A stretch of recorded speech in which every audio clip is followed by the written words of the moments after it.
Bà cụ tinh nghịch này, không chiêu mình đâu nhé. Lại còn lấy mất 200 đồng mình để dành cưới vợ. Chỉ để giúp em trai lấy vợ thôi.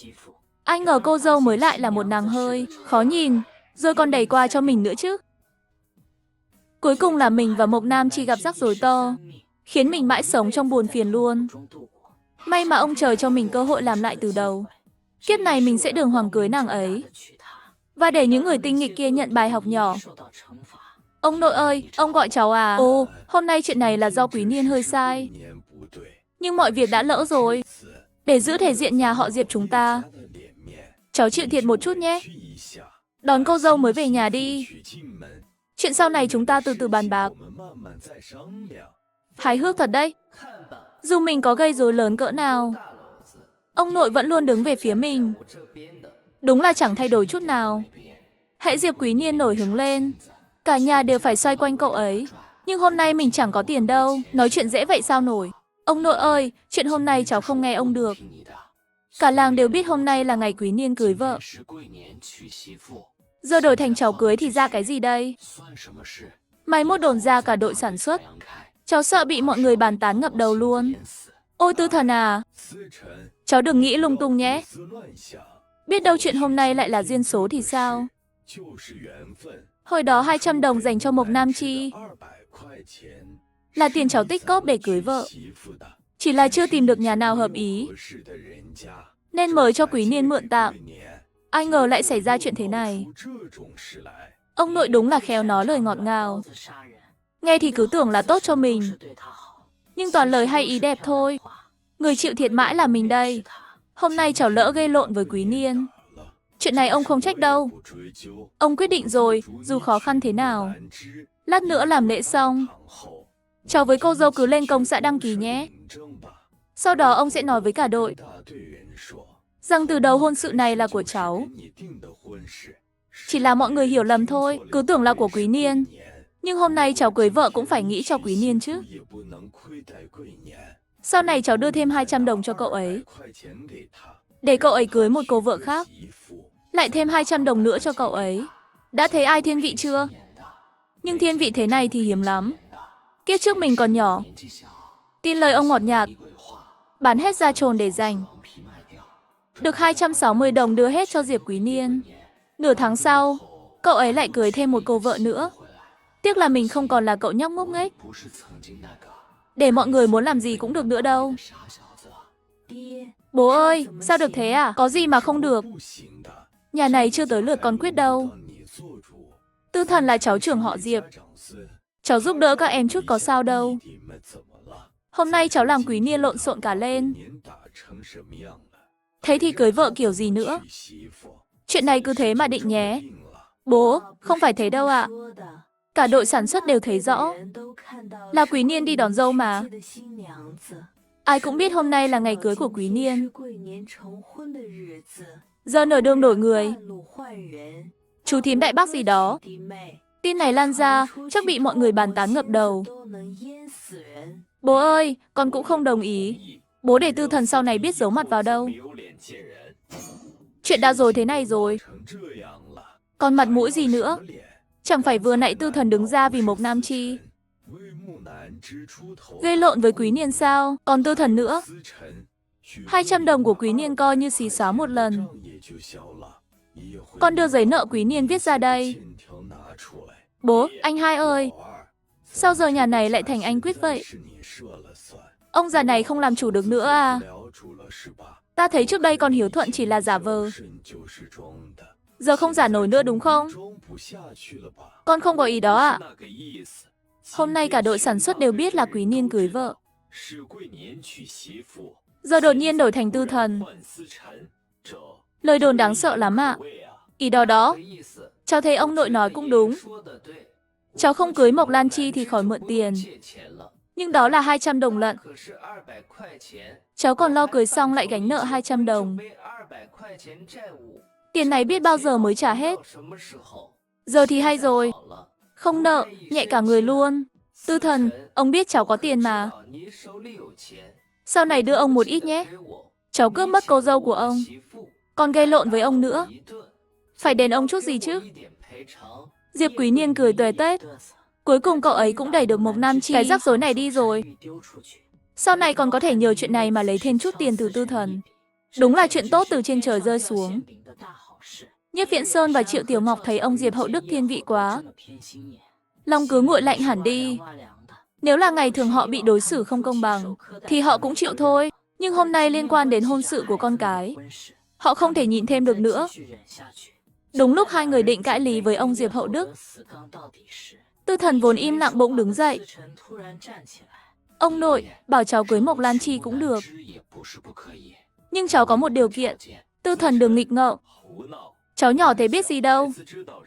Bố ơi, con 23 rồi, không nhỏ đâu ạ. Tư Thần đúng là hiểu chuyện. Cháu là trưởng tôn trong nhà, cũng nên cưới trước chứ. Cháu có ý gì cứ nói đi. Ông nội chắc chắn công bằng. Không để cháu thiệt đâu. Cháu muốn phân nhà. Chỉ cần ông nội đồng ý phân nhà, cháu sẽ mặc đồ chú rể, làm lễ với Mộc Lan Chi ngay. Gì cơ, Tư Thần? Cháu cứng cáp rồi. Đã muốn phân nhà sao nổi. Hôm nay ông nói rõ luôn. Chừng nào ông còn sống, nhà này không phân được đâu. Không phân thì thôi. Cháu không cưới Mộc Lan Chi là được chứ gì. Cứ để Diệp Quý Niên lo hết. Sao rắc rối lại đẩy hết cho cháu? Muốn cháu cưới Mộc Lan Chi, cũng phải cho cháu chút lợi chứ. Không thì mặt mũi cháu để đâu. Nhà này ông quyết định.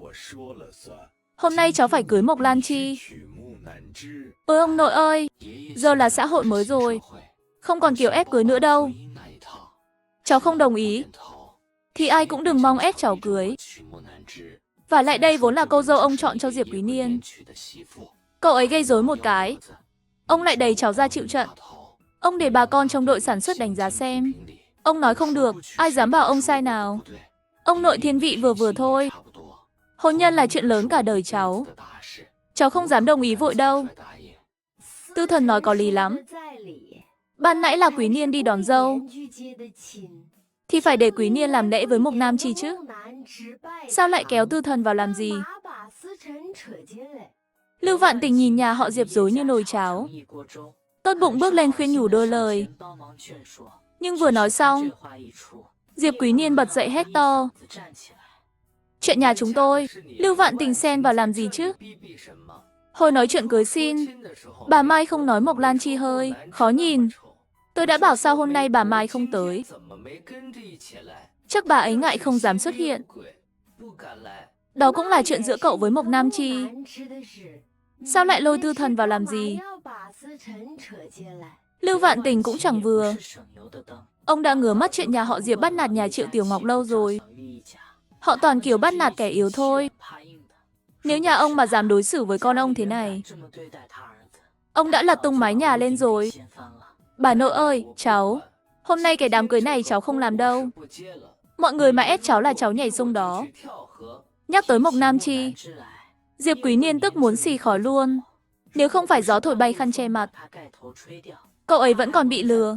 Lỡ làm lễ xong xuôi, muốn đổi ý cũng chẳng kịp. Thôi đủ rồi, Quý Niên ngồi xuống đi. Ông nội ơi, cháu vẫn giữ nguyên ý đó. Muốn mình cưới Mộc Lan Chi hả?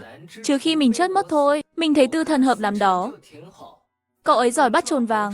Đúng là số trời định, hợp cạ với cô Mộc Lan Chi xinh lạ kia luôn. Nếu không nhờ mình tài giỏi, ông nghĩ cưới vợ kiểu gì? 200 đồng đó từ đâu ra chứ? Ông không nghĩ là do bố mẹ mình kiếm công điểm đổi được đâu ha? Mọi người bớt nói vài câu đi nào. Tư Thần, cháu bảo muốn phân nhà. Thế thì nói xem chia thế nào đi. Nhà mình có cái sân bé xíu thôi. Dễ lắm ông ơi. Chúng cháu không lấy phòng phía Tây đâu. Ông nội ơi, cho tụi cháu 4 gian nhà cũ của tổ tiên là được. Nghe xong mọi người ở đó ngẩn ra luôn. Nhà ông ngoại ở đầu làng phía Đông. Đúng là có 4 gian nhà tổ. Nhưng đó toàn nhà đá cũ kỹ thôi. Bỏ không bao nhiêu năm rồi. Chẳng ở được đâu mà. Ông nội, ông còn lưỡng lự gì nữa ạ? Họ muốn phân nhà, thì cứ phân đi cho rồi. Vừa hay phòng phía Tây trống ra, để mình dọn qua ở luôn. Ông Diệp Hậu Đức bị Diệp Quý Niên ồn ào đến nhức đầu. Ông hơi do dự tí. Nếu nhà anh hai đi thật, ai kiếm công điểm cho nhà đây? Nhưng họ không cần phòng phía Tây, chỉ muốn nhà tổ thôi. Điều này làm ông hơi động lòng. Ông ơi, còn lưỡng lự gì nữa?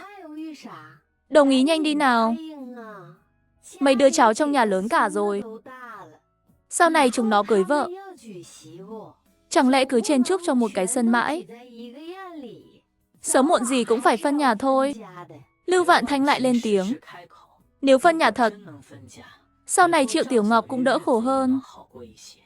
Ánh mắt ông Diệp Hậu Đức cuối cùng dừng ở Diệp Viễn Sơn. Anh hai, con cũng nghĩ vậy sao? Lúc này Diệp Viễn Sơn xúc động đến run tay. Phân nhà là ước mơ bao năm của anh ấy. Giờ tự nhiên sắp thành hiện thực. Nhưng điều kiện là Tư Thần phải cưới Mộc Lan Chi. Anh ấy hơi khó chấp nhận.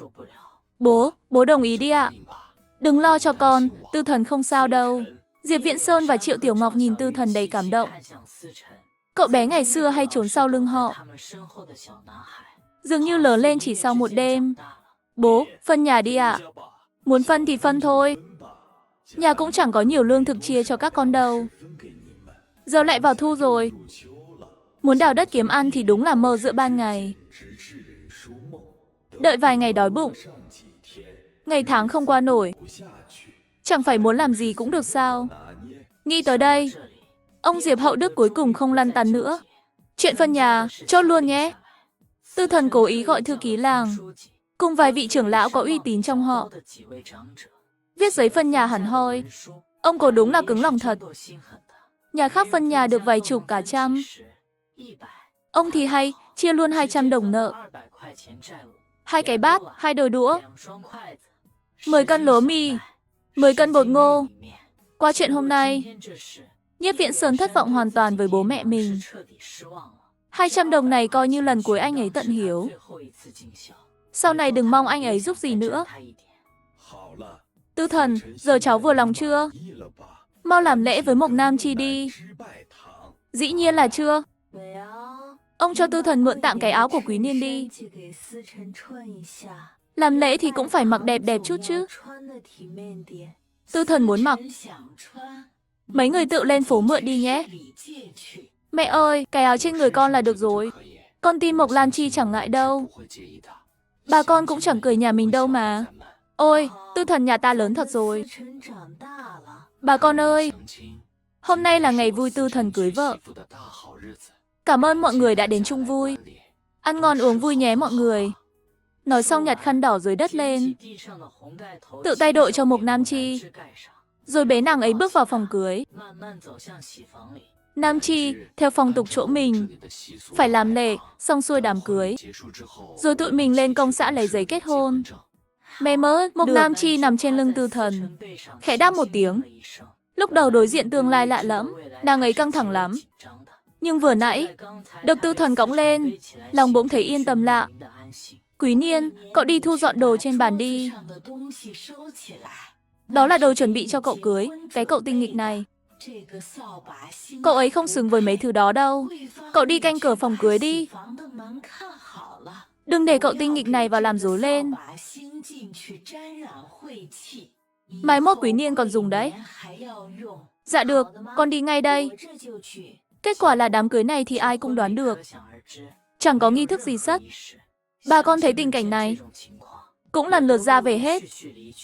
Tư Thần đành cõng Mộc Nam Chi ra phòng phía tây. Nhìn cái kiểu keo kiệt của Đinh Xuân Hoa, lòng căm tức chẳng kìm nổi. Kiếp trước chính bà ấy làm khổ Mộc Nam Chi. Giờ nhớ lại cậu vẫn run người. Hôm nay dù là ngày vui cưới xin, nhưng cả chuyện phân nhà cũng lùm xùm lên. Cậu chẳng ngại làm to chuyện thêm tí. Bà nội ơi, cháu nhớ lần anh Đinh cưới. Bà gửi 2 bộ chăn gối đẹp lắm. Sao tới đám cưới tụi cháu, bà chỉ chuẩn bị có 1 bộ thôi vậy? Tư Thần trước mặt cả nhà họ Diệp nói tẹt chuyện này ra luôn, đưa việc Đinh Xuân Hoa lén giúp nhà ngoại lên bàn. Tư Thần, cháu nhìn nhầm rồi. Hồi Đinh Quốc Xương cưới, bà nội cháu chẳng gửi chăn đâu, chỉ mang vài quả trứng qua thôi. Thẩm Huệ Phương nghi ngờ nhìn Tư Thần. Đinh Quốc Xương là anh họ Tư Thần, hơn cậu có 2 tuổi. Mùa hè năm nay vừa cưới, nhà họ Diệp tặng gì cậu ấy còn nhớ rõ. Thật sao? Hay mình nhìn nhầm nhỉ? Không đúng, mình thấy bà đi cửa hàng mua mà. Mua 2 bộ chăn gối xịn, tốn kha khá vải đấy. Mình chắc không nhầm đâu. Khi Tư Thần vừa dứt lời, Cả nhà họ Diệp đồng loạt nhìn Đinh Xuân Hoa. Ngày thường bà bắt nạt nhà anh hai. Mọi người nhắm một mắt mở một mắt, chẳng để tâm lắm, vì họ được lợi mà. Nhưng giờ thì Đinh Xuân Hoa lèn lấy tiền nhà họ Diệp giúp nhà ngoại. Họ chắc chắn không chịu đâu. Nhất là ông Diệp Hậu Đức vốn ích kỷ. Lập tức mặt tối sầm lại. Tiền là mạng sống của ông. Sao ông để Đinh Xuân Hoa mang cho nhà ngoại được? Bà nó, vào phòng đây. Tôi có chuyện muốn nói. Đinh Xuân Hoa liếc Tư Thần đang tỏ ra vô tội. Rồi nhìn ông Diệp Hậu Đức đã vào phòng đông. Những lời định nói đành nuốt xuống. Bà định dỗ ông cụ trước đã, rồi quay lại xử lý cậu nhóc Tư Thần sau. Cửa phòng đông vừa đóng lại, bên trong vang lên tiếng xoảng thật to. Sau tiếng động lớn, tiếp theo là một tiếng bốc dọ to. Rồi đến tiếng kêu la của Đinh Xuân Hoa, kèm thêm nhiều tiếng đổ rơi nữa. Tư Thần liếc nhìn phòng đông, môi khẽ nhếch lên. Hôm nay chỉ là món khai vị thôi. Kiếp này mình sẽ đòi lại công bằng. Tâm trạng vui vẻ, Tư Thần về phòng phía Tây, nhìn căn phòng nhỏ tối om của họ. Lòng cảm xúc ngập tràn. Trong phòng chỉ có một cái sạp lớn. Hồi chưa cưới, mùa đông cả nhà 4 người ngủ chung một sạp. Dù cậu đã 23, em gái cũng 16 rồi, vẫn chưa tách ra. Lý do thì đơn giản, nhà nghèo quá, không mua nổi than, chỉ đốt củi sưởi ấm thôi. Để tiết kiệm củi, cả nhà đành chen chúc trên một sạp. Kiếp trước khi cậu cưới Mộc Nam Chi, chỉ kéo một tấm màn trên sạp thôi. Cả nhà 5 người ngủ chung một sạp. Nghĩ thôi cũng thấy ngượng ngùng sao nổi. Làm lại từ đầu. Mình nhất định không để khổ thế nữa. Cho Mộc Lan Chi và cả nhà mình.